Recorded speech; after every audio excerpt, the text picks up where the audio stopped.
Babala, may mga eksenang marahas at nagdudulot ng takot sa bahaging ito. Kung sensitibo ka sa ganoong mga bagay, maghanda na. Kung malalaman mong nasa panganib ang mahal mo, hanggang saan ka lalaban? Iyon ang tanong na bumabalot sa akin habang pinagmamasdan ko ang lumang larawan ni Lolo Pabling sa dilim ng van na papunta sa bayan. Hindi lang ang buhay niya ang nakataya, parang nakaatang din sa akin ang pangalan ng lugar na sinasabi nilang Baryo ni Arnel, isang maliit na pamamayan sa Sulu na, sabi ng manatao sa aming probinsya, parang tinanggalan na ng hangin at ng mga ngiti. Ako si Laura at tatahakin ko ang kwento kung paano naubos ng aswang ang baryo ni Arnel, hindi bilang alamat lang, kundi bilang isang bagay na naranasan namin na sinubukan naming unawain at labanan. Hindi kami turista, hindi kami mga bagitong manunulat na naghahanap ng sensasyon. 2 tao lang kami sa likod ng van, ako at ang aking ina, si Nanay Marita. 2 tao na may pusong magulong-magulo at mga kamay na pumipintig parang walang tigil. Ang dahilan ng pag-alis namin, ang pagkawala ni Lolo Pabling. Sabi niya noon, bago siya naglaho, na may dapat kong ayusin at umalis na lang, parang hindi na babalik pa. Mga araw ang lumipas, mga linggo, wala. Hanggang ang munting liham mula sa isang kakilala ng barangay ang dumating. Nakita namin si Pabling, dinala sa huling reklamo. Hindi malinaw, pero malinaw sa amin na kailangang bumalik. Sa biyahe, tahimik si Nanay. Hawak niya lagi ang scarf ni Lolo, ang parehong scarf na tinatakan ng mga amoy ng uling at ng pawis ng mga taon. Nagtitimpla ang hangin ng alat mula sa dagat at ng mga mangga na hindi pa hinog. Sa sala-sala ng van, paulit-ulit kong pinilit sa isip ang tanong, bakit ang baryo ni Arnel? Bakit doon naglaho si Lolo? Mga tanong na hindi sumasagot sa akin, ngulit nag-iwan ng isang kakaibang tinig ng babala na hindi ko maintindihan. Paglabag namin sa pantalan, ibang mundo ang sumalubong. Tahimik. Hindi iyon tahimik na kapayapaan, tahimik na may sinusukat na takot. May mga tindang sarado, ilang aso na nagtatago sa lilim at mga tao na tumitingin ng matagal, may halong paghimik at pagsilip. Ilang bata ang tumakbo papalayo sa amin, mga sombrero ng salakot na nakatirik sa mga mangingisda. Doon kayo, sabi ng isang tumatanda sa amin, tumuturo sa direksyon na papunta sa isang maliit na kalsada ng lupa. May karinderya doon, doon yung maaalala ang lahat. Ang karinderya ang nagbigay ng unang linya ng kakaibang komposisyon ng baryo. Si Enrico ang naglilinis ng mesa habang pinagninilayan kaming bagong dating. Bata pa siya, siguro nasa late 20s, payat at may mga kuko na laging may amoy ng tanglad. Waiter lang daw siya doon, pero may tindig na parang may alam sa mga sulok at liko ng baryo. Miss Laura, tanong niya, at kinilabutan ako. Hindi niya dapat malaman ang pangalan ko. Nagngingiti siya na parang may alam. Mula kay Mang Ruben, may sasabihin daw siya tungkol kay Lolo Pabling. Hindi ko alam kung paano ninaggataon kaya napadpad siya sa pangalan ko. Baka dahil sa mukha ko? Sabi-sabi? Baka dahil maliit ang baryo at lahat ng pangalan ay umuusad tulad ng hangin. Pero nang inilabas niya ang isang maliit na supot na may tela, may nakita akong anting-anting. Isang mutya, maliit na bato na may burda ng lumang mga guhit. Nakatulong daw to sa amin noon, sabi niya. Para atin lang, hindi ipinupwesto sa ibang bayan.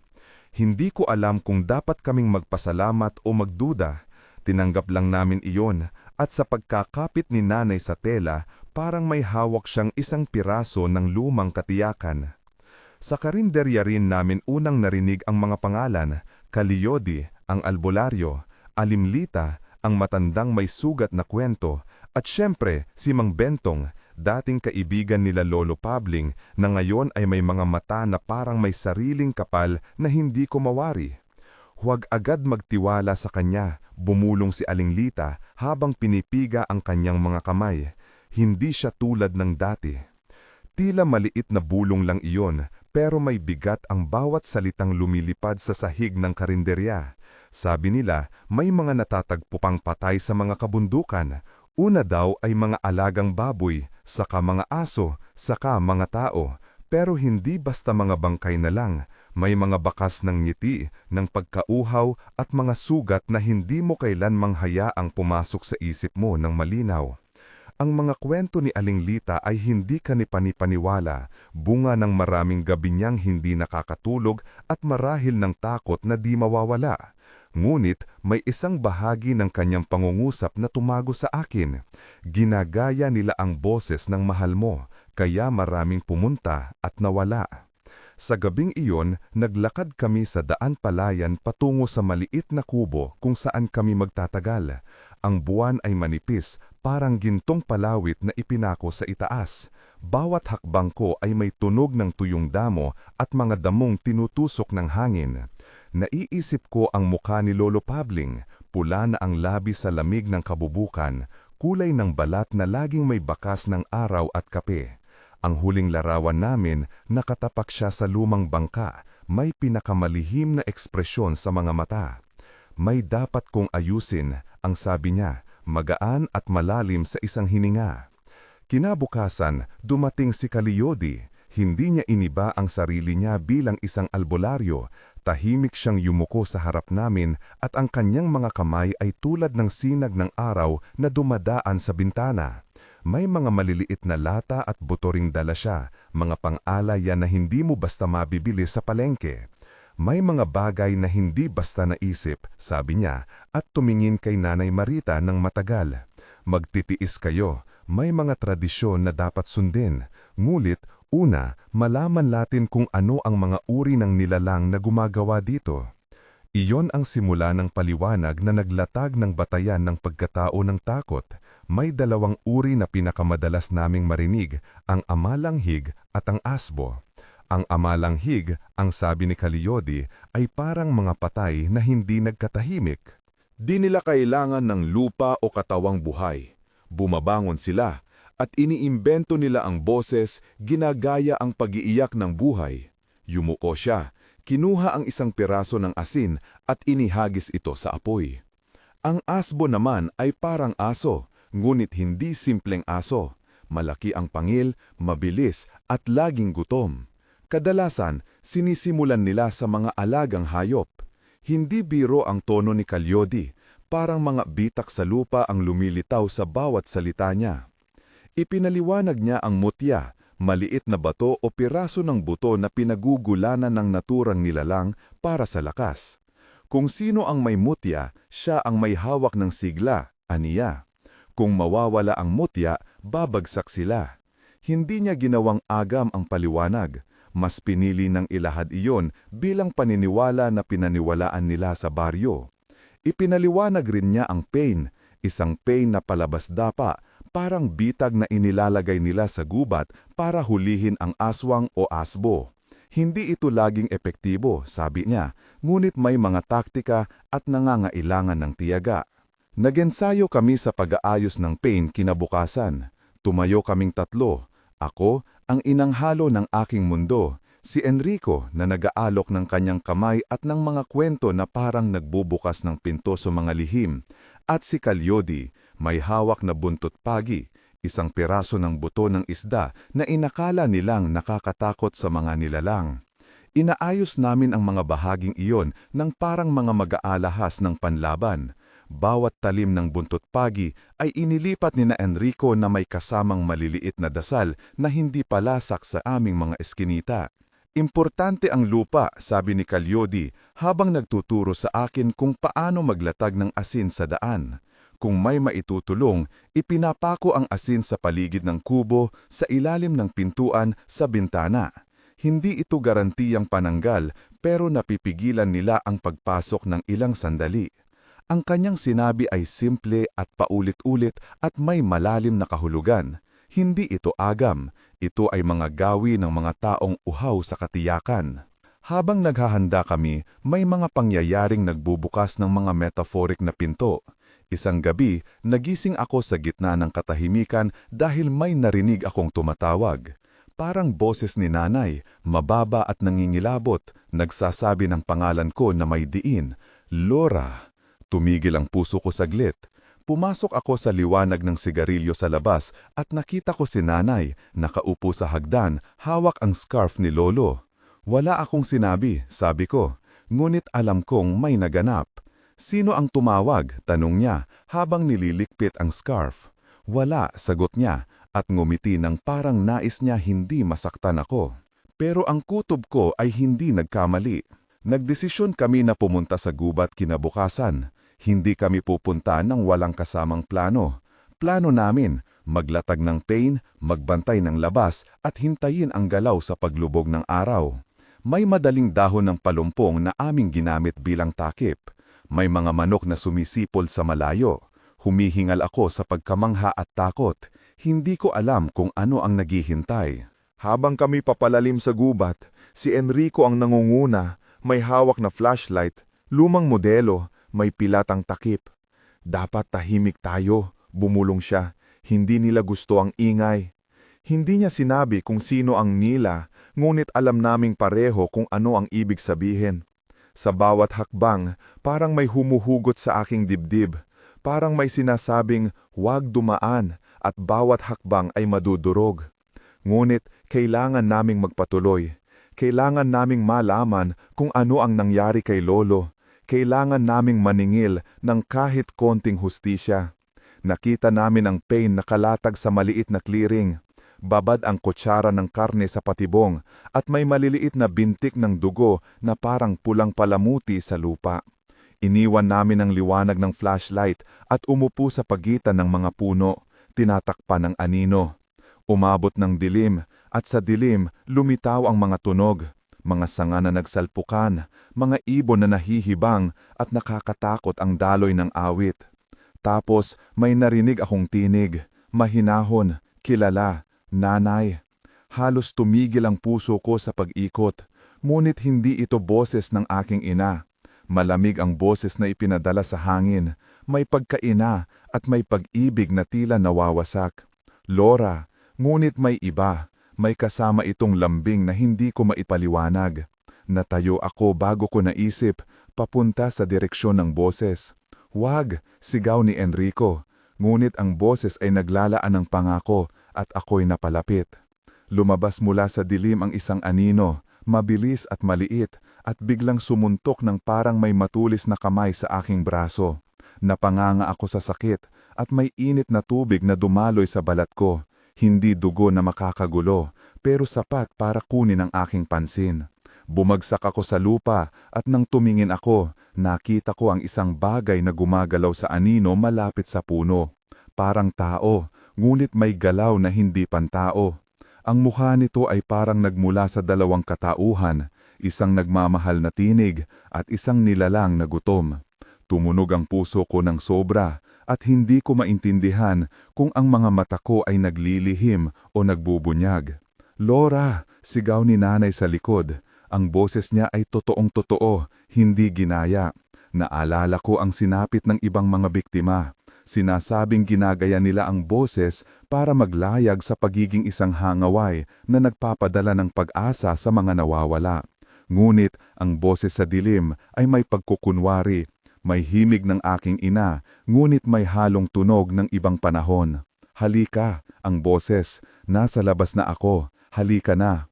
Umakyat ako muli, sinusubukang tumayo habang ang sakit ay umungal sa aking braso. Ramdam ko ang mainit na lamig na dumaan sa balat ko at isang hazy na imahe ng isang bagay na mabilis na lumayas papunta sa dilim. Dito ko narinig ang isang pag-ungal mula sa malayo, hindi tao, hindi aso, isang tunog na parang isang kaluluwa na nauuhaw. Si Enrico agad naglakas loob at humabol, may isang bato sa kamay. Nakita ko ang anino na umaalon sa ilalim ng buwan at nadapa sa lupa. Ang kanyang gilid, may bilog na mata, lumingon at parang ngumiti. Sumagip si Enrico. Bumagsak siya sa lupa katabi ko at inabot ako ng mga kamay niya. Hindi na ako nag-iisip ng mga salita. Ang lumabas sa bibig niya, puro kilos at tulong. "Huwag kang lalapit sa boses," ani niya ng malapit. Hawak ni Enrico ang braso ko at sinubukang pigilan ang pagdami ng dugo. Hindi ko alam ang eksaktong laki ng sugat. Malalim pero hindi labis na marahas, nakitang-kita ang laman. Ngulit sapat na para iparamdam ang tayo'y nabubuhay sa isang mundong magkakahawig ng mga kwento. Piniga ni Enrico ang isang tela sa braso ko at nagdala siya ng maliit na bote na may malinis na tubig. Betadine, sabi niya, at inukit ko sa mukha niya ang isang tanong, saan niya natutunan iyon? May mga bagay din akong napag-aralan dito, sagot niya. Sabay abot ng kanyang kamay at hinugot ang tela ko papunta sa kanyang dibdib. Tapos na ang pag-imbestiga.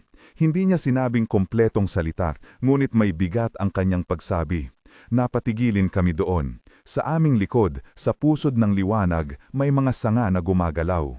Ang hangin ay may kakaibang bango, halong amag at mga lumang pagkain mula sa pain. Napahagulgol si nanay at humakbang papalapit.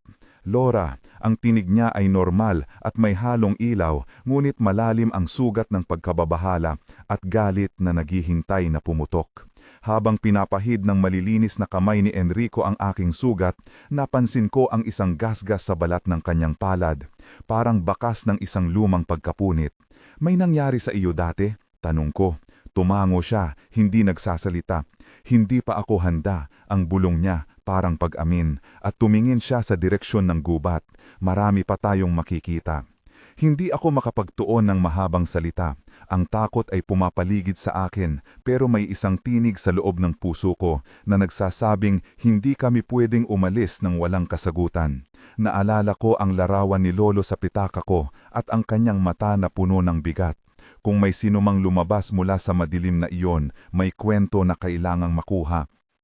Ngunit bago pa man kami makausad ng husto, may narinig kaming boses, hindi tugon ng isang aswang, kundi boses ng lalaking may katangi ang kinalako mula sa mga salita ng mga tao bago kami dumating. Ay nako, ang boses na iyon ay may halong pag-iyak at pagmamataas. Ang tunog ay galing sa gilid ng clearing at may kakaibang tinig na kasunod. Bahagyang halahakhak at bilis ng tibok ng mga sasakyan sa kalye kapag may malakas na ingay. Tumayo si Enrico agad at inabot ang ilaw at doon, sa gilid ng ilaw, lumutang ang isang porma na hindi ko inaasahan. Isang lalaki sa edad na medyo mas matanda, may hubad na mga paa at isang ngiting parang makaluha. Kilala ko siya, si Mang Bentong. Ngulit may kakaiba sa kanyang mga mata. Hindi na ang dati niyang pagkakaibaan. May liwanag na parang nagbabadya ng understory. Nagpapakita kayo ng tapang, ani niya, at pinunasan ang kanyang mga kamay sa kanyang pantalon. Dito na uwi ang unang kabanata ng aming paglalakbay. Mula sa pag-alis sa ating tahanan hanggang sa pagpasok sa gubat na hindi natin maintindihan. Hanggang sa unang katapatang sumalakay sa atin. Isang boses na ginaya ang pag-ibig at isang kamay na sumugat. Lumisan kami pabalik sa kubo ng may pagod at takot.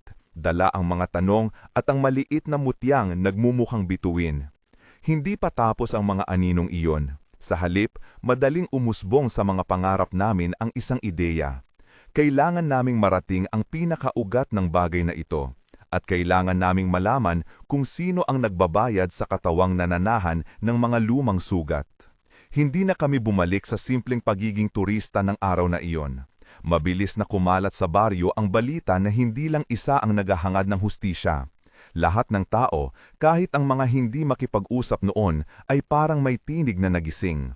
Umaga pa lang at nagkutitapa na ang mga kapitbahay. May mga lumang lalaki na nagdala ng bakaw at sundang. Ang mga babae ay naglalaban ng hindi tumitigil sa pag-uusap. At may ilan na tahimik lamang, nakatingin sa lupa na tila iniisip ang pangalan ng mga nawala. Bago pa man namin simulan ang pagpupulong, lumapit si Aling Lita sa amin. Hawak ang isang maliliit na supot ng luwad at ilang buto. May nakita akong yan sa bakuran ni Bentong kahapon gabi. Mahina ang bulong niya. Saka tinuro ang direksyon ng kanyang tingin. Parang isang sugat sa lupa. Parang inilibing ng madalian. Hindi niya ginawang malaki ang paghahaluhog, ngunit alam namin na hindi basta ito nawawala sa pagitan ng gabi at umaga. Nagtipon kami sa isang lumang bahay na ginawang assembly point, ang bahay ng asawa ni Mang Ruben. Malaki ang sala at may bakuran puno ng kogon. Pumasok si Kaliodi na may bitbit na maliit na estante ng mga halamang damang pinatuyong mabuti. Nakita ko kung paano tinititigan siya ng iba. Parang siya lang ang may permitong magsalita sa ganitong bagay. Dapat planado, sabi niya, at humarap sa amin. Hindi puro tapang lang ang papasok. Kailangan ng disiplina at pagkakaisa. At may iisa pang dapat nating tandaan. Ang kalaban ay nagmamalabis sa pagpapanggap. Gagamitin nila ang pag-ibig, ang boses at ang ating pagnanasa na makabalik ang mga mahal natin. Nagbigay siya ng tahimik na pag-uutos. Si Enrico at 2 pang kabataang lalaki ang maghahanap sa paligid ni Bentong. Ako at Nanay Marita ay susubaybay sa bakuran ng bahay-bahay. Mga ulo ng baboy o manok ang madalas unang nawawala, may bakas na iyon ang pagkakasangkot. Ang iba ay maghahanda ng pain, mga bitag na may laman ng karne at matibay na tali. Ang mga batang may tapang ay magpapatrolya sa mga gilid ng baryo para sa mga hindi inaasahang pag-atake. Bago pa umalis, lumapit si Aling Lita at ibinulong sa akin ang isang maliit na lihim. Baka hindi lang mutya ang ibig nilang hanapin, sabi niya, at hinawakan ng braso ko nang parang nagbibigay ng panalangin. May sinasabi ang mga matatanda na kapag kumain ka ng iilang piraso ng laman, nagiging daluyan ka ng isa pang bagay. Alagaan mo ang sarili mo, anak, huwag mong hayaan maglaro ang pag-asa sa iyo. Hindi ako natakot lamang. May galit sa dibdib ko na mas malakas kaysa sa pangamba. Isang galit na magbabago sa akin, hindi para sa sarili ko, para kay Lolo at sa lahat ng nawalan. Ang paggalugad sa bahay ni Bentong ay hindi basta pagpasok at paglabas. Tahimik kaming nagpalapit. Si Enrico ang nangunguna, may kandila at maliit na kampanilya. Hindi dahil relihiyon, kundi dahil may mga paraan ang mga nilalang para magpatigil sa galaw ng tao. Nakita namin ang mga bakas ng pagkain sa labas, mga balahibong putik sa dulo ng pader, at isang maliit na hukay na tila inilibing na may nooy bagong lupa. Nang maghukay kami ng dahan-dahan, may nakuha si Enrico, isang piraso ng tela na may natitirang amoy ng uling at hilaw na dugo. Ito ang nakita ni Aling Lita, sabi niya, at may pag-iyak sa kanyang mata na hindi niya nilihim. May bakas ng lahing hindi pamilyar. Hindi pa ito malinaw na pruweba, ngulit nang pumasok kami sa maliit na kwarto sa likod, may naiwan sa sahig, isang maliit na butil na kumikislap sa araw na sumasaling sa bintana. Mutya. Mabilis na kinurot ni Enrico, ngulit hindi niya inilagay sa kanyang bulsa. Inilagay niya ito sa takip ng kanyang kamay at tumingin sa amin na parang may ipapahayag. May tatak sa likod, sabi niya, parang si Pabling ang may marka nito. Ang puso ko ay tila sumabog. Hindi lang mutya ito ang dahilan ng lahat. Saan mo nakuha yan? Tanong ko, at tumingin si Enrico sa direksyon na alam niyang masakit. Ilalabas niya ito sa bundok kapag may dalawa siyang kausap, ang bulong niya. Sinabi nila may nagbabayad sa kanya. Hindi ako nagtanong ng marami. Alam ko na kapag nahanap mo ang pinagmumulan, lalabas ang iba pang mga katotohanan. Kumuha kami ng ilang dokumento, ilang butil ng lupa na malapit sa mutya at isang maliit na bote na may kakaibang likido, parang langis na may amoy ng lata at bulaklak. Nag-iiwan sila ng marka, sabi ni Calyodi nang aming ipakita ang natuklasan.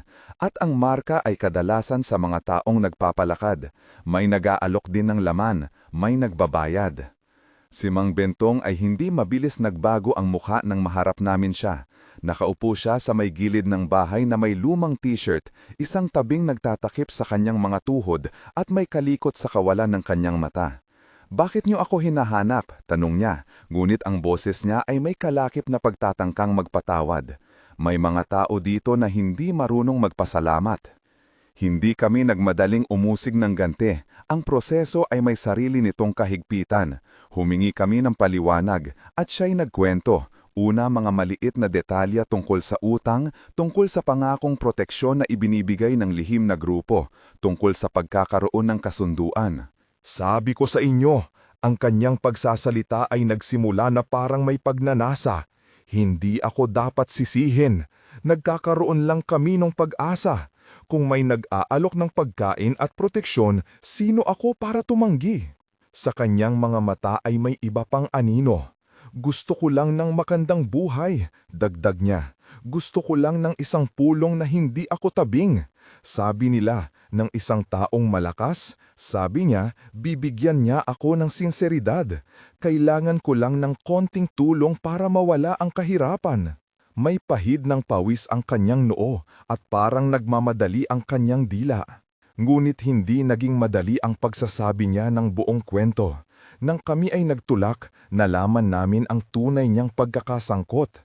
Siya ang tumutulong sa mga nagdadala ng pagkain sa lungga. Siya ang nagbibigay ng mga bakuran ng alagang hayop. Siya rin ang tumatanggap ng munting kabayaran para sa mga nawala. Sa simula ay munting token lamang, ilang peraso ng palay, ilang sentimo.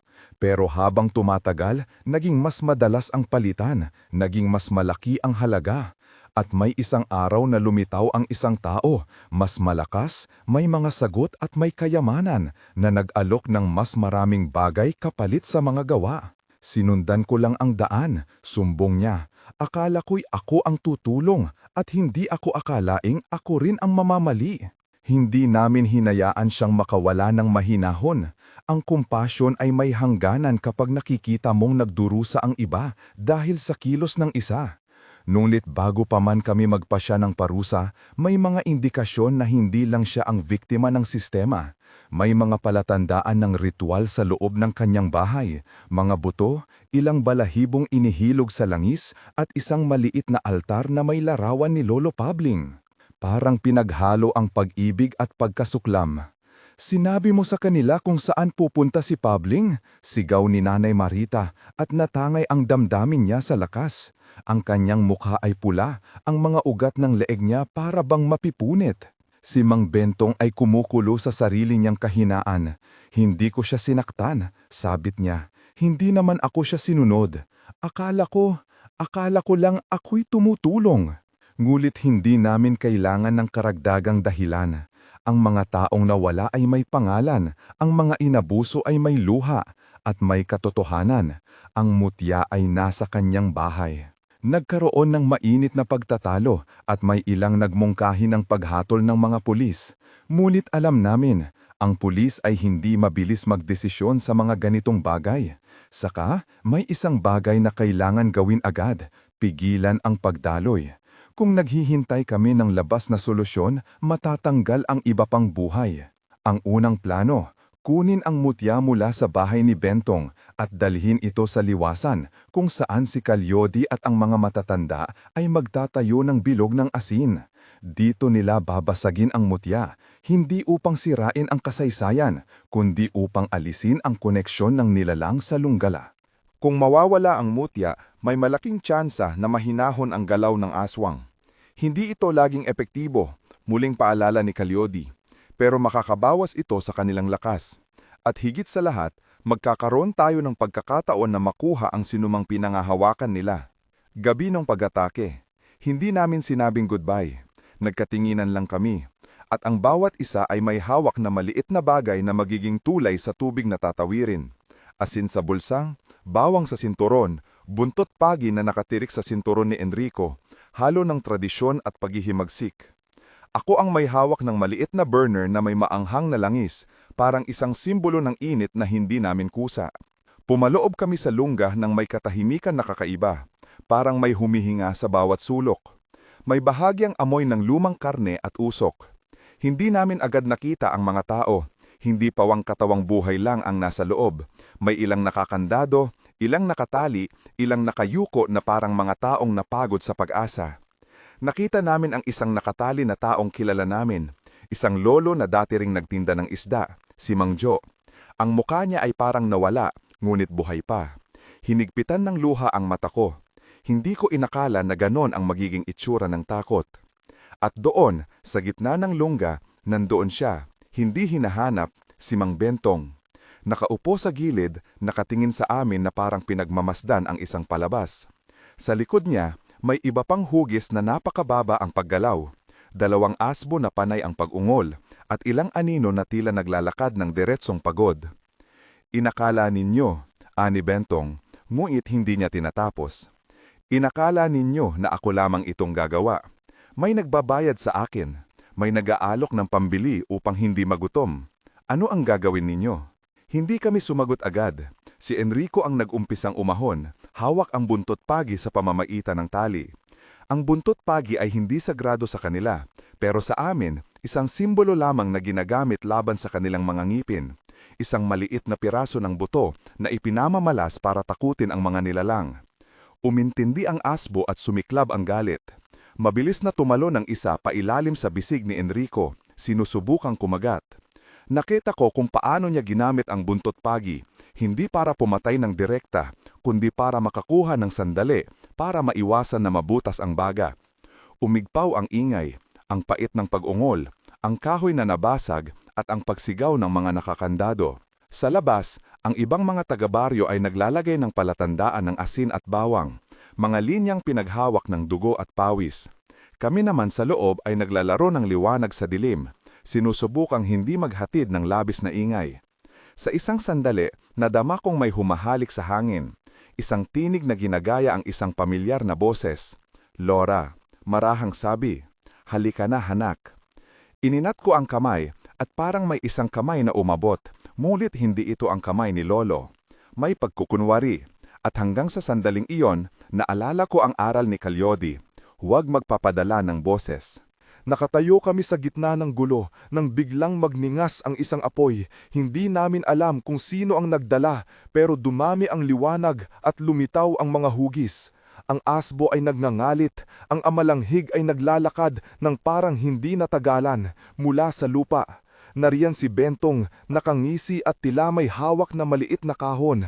"Ito ang mutya," sabi niya, at ipinakita sa amin ang maliit na bato. "Ito ang pinangako niyo sa akin? Ito rin ang panakong nagbigay sa inyo ng kapatawaran?" Ang tono niya ay mapait. Hindi ko na kinaya ang init sa dibdib ko. Tumalon ako papunta sa kanya, hinawakan ang mutya. Ang piraso ng bato ay malamig at tila may maliliit na buntong palad na kumikislap. "Bakit?" sigaw ko, parang sundang ang bumayo sa dibdib ko. "Bakit mo ginawa ito?" Tumingin siya sa akin at mayroon pang sandaling pag-iyak sa mga mata niya. Sabi niya sa akin na kailangan natin ng pagkain. Ang kanyang sagot ay payak, ngunit puno ng lambing at takot.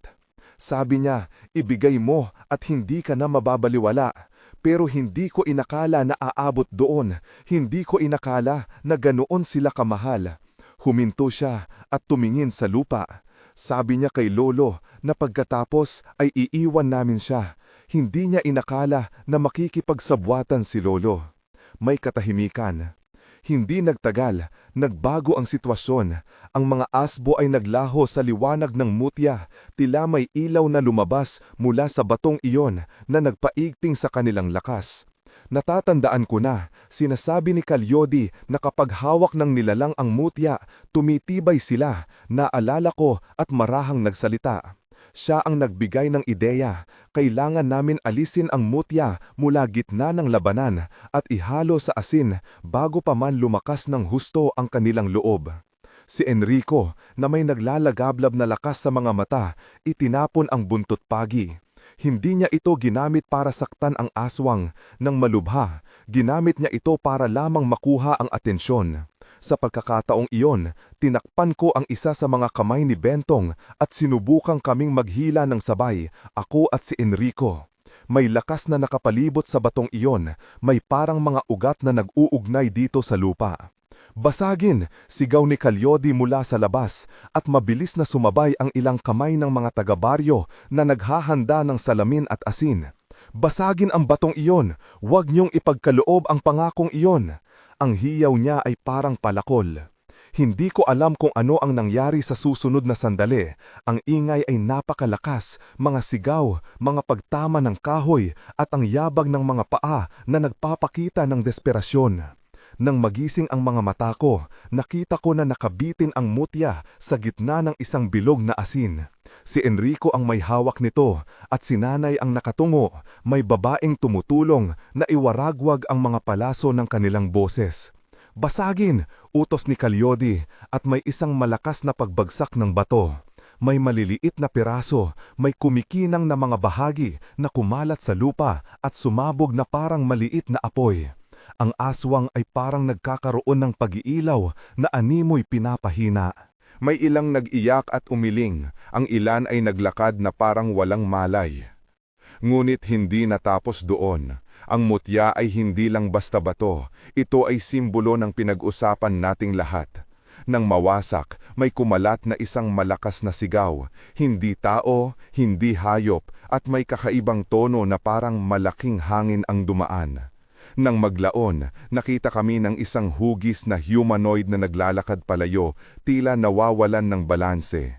Ang asbo at amalanghig na dating nakikinig sa mga utos mula sa mutya ay nagsimulang magkalat. Sa dami ng pag-iilaw, marami sa kanila ang naglayo at may ilan na nahulog sa mga tali at nabali ang mga buto. Hindi ko ilalarawan ng sobra ang mga sugat, sapat na sabihin na nasaktan ang katawan at may ilang hindi na nakabangon. Ang boses ng gubat ay napuno ng pag-iyak. Sa gitna ng kaguluhan, nakita ko si Mang Bentong, nakaluhod, nagmamakaawa sa aming harapan. Patawarin ninyo ako, pakiusap niya. Hindi ko alam na gaganyan sila. Sabi niya, kapag nagbigay ako ng iilan, hindi nila dadalingin ang lahat. Hindi ko inakala. May maliit na luha sa kanyang muka at ang kanyang mga daliri ay tila naninginig. Marami ang nag-iyakan, marami ang awang-awa, at may ilan naman na binubuo ang sarili para ipaghigante. Hindi ko inaasahan ang galit na kumislap sa mata ni Nanay Marita. Lumapit siya kay Bentong at hinalik sa noo niya ang taong nagtatakang nakatanaw. Saan mo kinukuha ang lakas para sabihin yan? Ang mahinang tanong na may pinagsamang pagluha at galit. Saan mo kinukuha ang lakas para iwan kami? Si Bentong ay walang maibigay at sa isang iglap may humigpit sa paligid kami. Hindi nangyayari. Ang mga kamay ng mga tao ay nagkakapit, mga tinik ng galit at pagdurusa ang nakikita sa mga mata.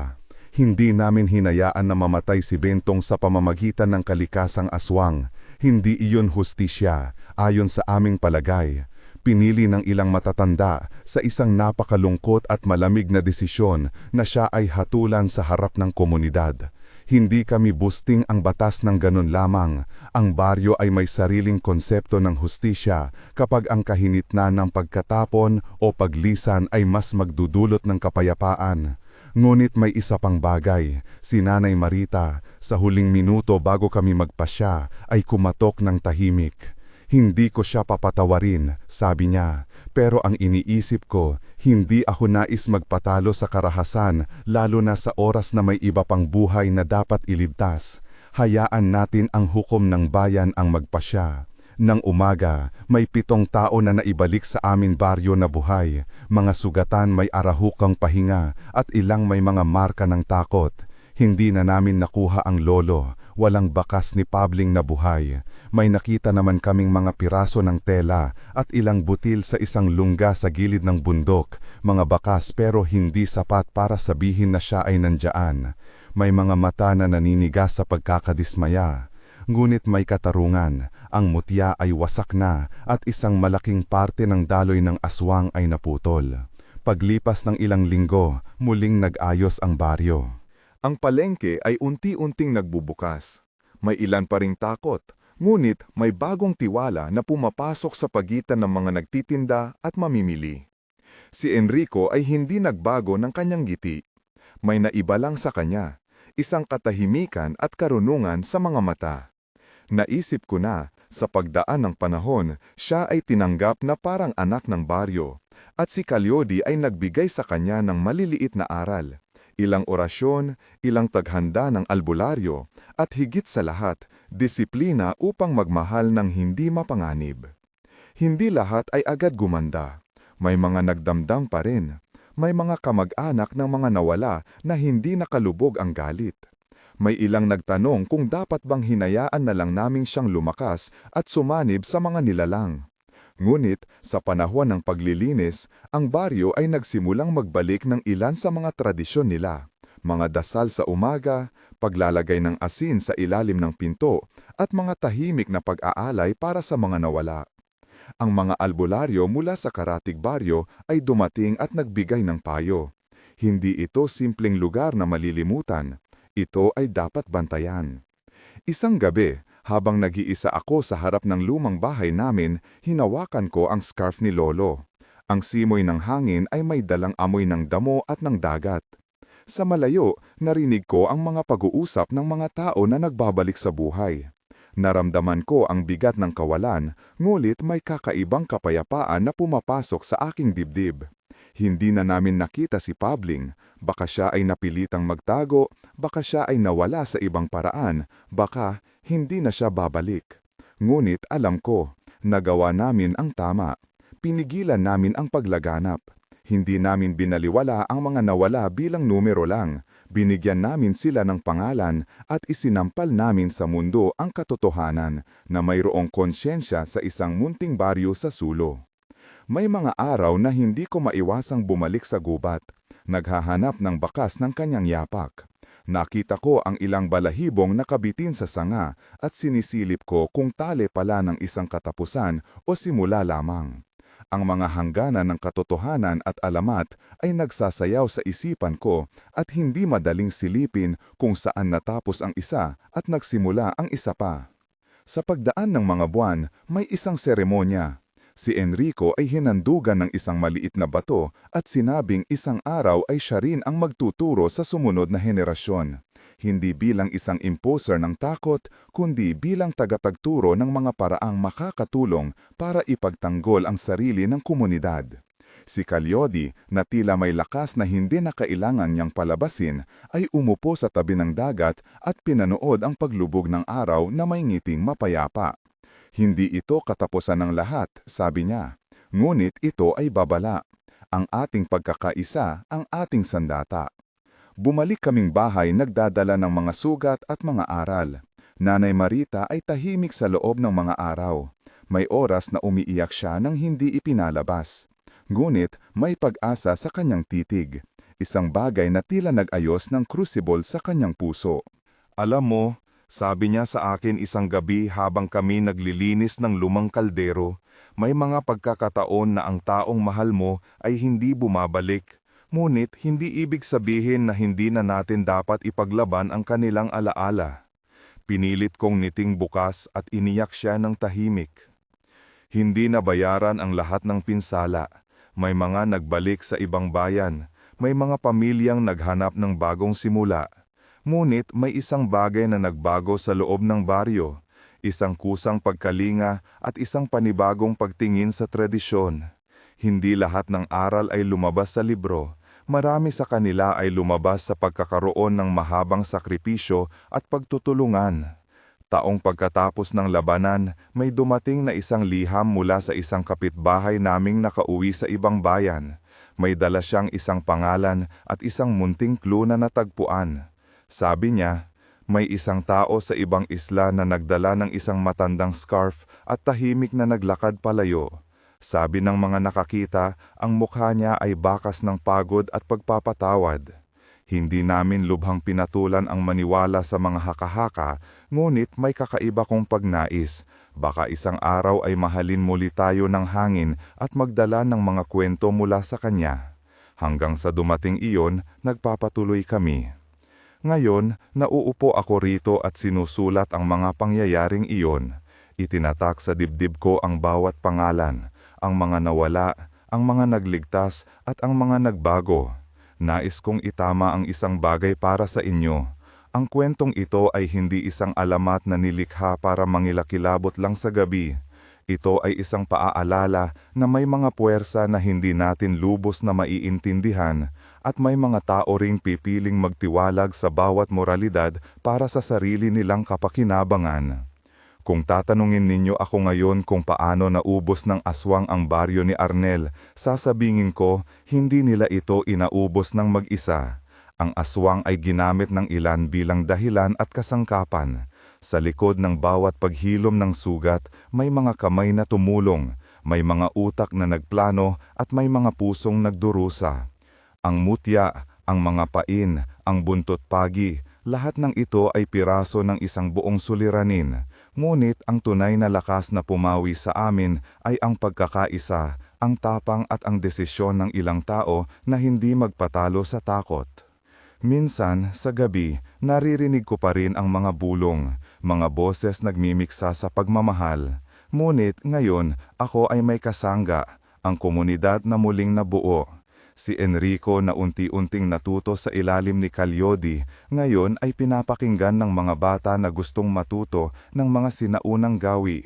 Hindi para manakot, kundi para malaman kung paano protektahan ang sarili. Si Nanay Marita ay nagtuturong maghilom ang puso sa maliit na paraan, sa pagtanggap ng alaala, sa paglagay ng asin sa ilalim ng pintuan at sa pagsasabi ng pangalan ng kaaway upang hindi maglaho sa limot. Hindi namin nakuha si Lolo Pabling, hindi ko malilimutan iyon, pero nahanap namin ang hustisya para sa marami. Binigyan namin ng pangalang ang mga biktima at hindi kami naggapi sa pangako ng madalian at madaling solusyon. Ang baryo ni Arnel ay hindi na dating baryo, ngunit sa paraan namin ng pagbangon, may bagong anyo ito. Isang komunidad na marunong magbantay, magturo at magmahal. Bago ko tapusin, may gusto akong itanong sa inyo dahil ito ang sentro ng tanong na unang nagtulak sa akin na i-share ang kwento na ito. Kung malalaman ninyo na nasa panganib ang mahal ninyo, hanggang saan kayo lalaban?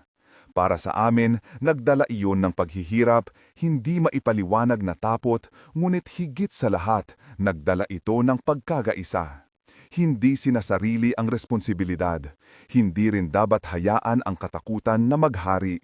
Kung bago ka palang nakarinig ng kwento namin at nais mong makinig sa iba pang totoong kwento ng mga baryo at mga taong nagharap ng hindi pangkariwan ng panganib, maaari mong i-click ang subscribe. Hindi kami naghahanap ng sensasyon. Hahanapin namin ang katotohanan at gagawin ang aming makakaya na dalhin ito sa inyo ng may paggalang. At kung may sarili kang karanasan, kahit maliit lang, tungkol sa mga sakripisyo para sa pamilya o kung nakakita ka ng mga palatandaan na dapat bantayan sa inyong lugar, paki-share sa comment section. Mahalaga sa amin ang mga boses ng komunidad dahil tulad namin, maaaring may iba pang mga baryo na nangangailangan ng tulong at marahil naman ang inyong karanasan ang makakatulong upang hindi na maulit ang anumang malagim. Maraming salamat sa pakikinig. Ingatan ninyo ang isa't isa, huwag hayaan ang panlinlang na gumapang sa mga tahanan ninyo. At kung may sarili kayong scarf ni Lolo Pabling, hawakan ninyo ng may pagmamahal. Ako si Laura, at hanggang sa muli, mag-ingat kayo sa mga boses sa dilim at magtiwala sa mga taong nagmamahal sakit. Hanggang sa susunod na kwento.